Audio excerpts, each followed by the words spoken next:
श्री स्वामी समर्थ. नमस्कार मित्रांनो, गुढीपाडवा साजरा करण्याआधी घरात करा हे बदल. सुख समृद्धी सोबत होईल भरभराट. गुरुवार 19 मार्चला गुढीपाडवा असून या दिवसापासून हिंदू नववर्षाची सुरुवात होते आणि नवीन वर्ष नवा उत्सव आणि चैतन्य घेऊन येते. नवीन वर्षाच्या सुरुवातीला या संधीचा फायदा घेत वास्तूच्या मदतीने तुम्ही तुमचे दुर्भाग्य सौभाग्यात बदलू शकता. जाणून घेऊया गुढीपाडवा साजरा करण्याआधी कोणता वास्तू बदल करायला पाहिजे आपण. तर मित्रांनो, चैत्र शुक्ल प्रतिपदा म्हणजेच गुढीपाडवा भारतातील इतर राज्यांमध्ये उगादी, नवरेह आणि चेटी चँड म्हणून साजरा केला जातो. गुढीपाडवा हा 3.5 मुहूर्तापैकी एक मुहूर्त मानला जातो. हिंदू नवीन वर्षाच्या उत्सवाशी संबंधित विविध रीतिरिवाज आहेत.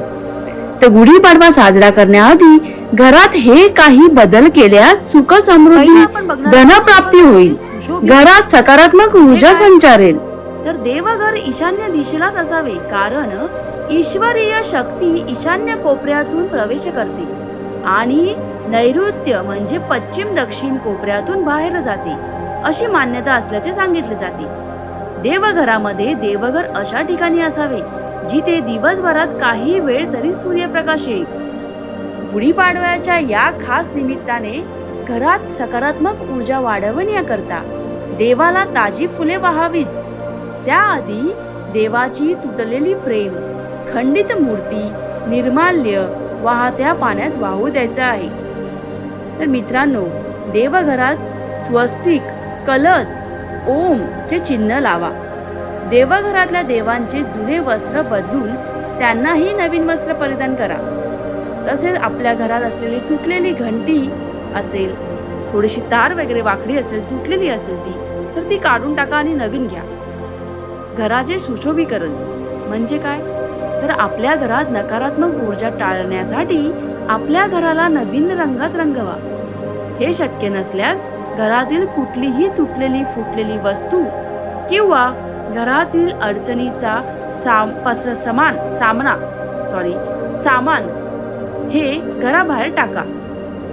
जर खोलीचे दरवाजे अपरिहार्य आवाज करत असतील तर ते बदला, नाहीतर त्यामध्ये तेल घाला, जेणेकरून कढीचा दरवाजा उघडताना बंद करताना आवाज येणार नाही. ते आपल्या घरातील नकारात्मक शक्तीचे प्रतीक आहे. दरवाजाजवळ स्वस्तिक, शुभ लाभाचे चिन्ह लावा. तसेच तुळस खराब झाली असेल तर नवीन तुळस लावा आणि तिची काळजी घ्या. आणि एक टीप देते, तुळशीचे जेव्हा आपल्याला ते वरती आपल्या पारंब्या लागतात, काय बोलतात त्याला, तुळशीच्या बिया असतात, त्या सुकल्या की लगेच कट करा. त्यामुळे ती तुळशीची वाढ खुंटत नाही, ती भरभरून येते. नेक्स्ट आपल्याला बघायचं आहे स्वयंपाकघराचे काय करायचे. तर स्वयंपाकघराचे सुशोभीकरण करायचे म्हणजे काय, तर घरात नेहमी अन्नधान्याचा प्रवाह राहावा म्हणून देवी अन्नपूर्णेला धने अर्पित करून स्वयंपाक घरात दिसणार नाही अशा ठिकाणी ठेवावे. देवीला नवीन धान्य अर्पण करून पक्ष्यांना घालावे. याने घराची सुरक्षा वाढते. तसेच घरात दमट वातावरणामुळे काही कडधान्य पीठ खराब झाले असल्यास किंवा त्यात कीड पडली असल्यास ते स्वच्छ करावे. स्वयंपाकघरातील अडचणी वस्तू बाहेर टाकून द्यावी. फ्रीजची स्वच्छता करावी. घरात स्वयंपाकघरात स्वच्छ राहिल्यास कुटुंबातील सर्व सदस्य निरोगी राहतात असे मान्यता आहे.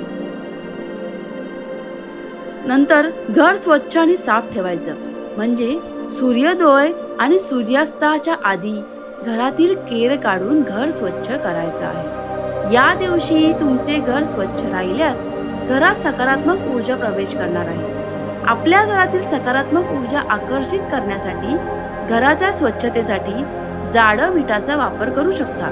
त्यासाठी जाडं मीठ पाण्यात टाकून घर पूर्ण पुसावे. तर मित्रांनो, नुसतंच गुढीपाडवा नाही तर ह्या गोष्टी रेग्युलर तुमच्या आचरणात आणा. तुमचं घरात भरपूर सुख समृद्धी लाभेल आणि लक्ष्मी सतत नांदत राहील. माझा हा व्हिडिओ तुम्हाला आवडला असल्यास मला कमेंट करून नक्की सांगा आणि एक लाईक जरूर करा.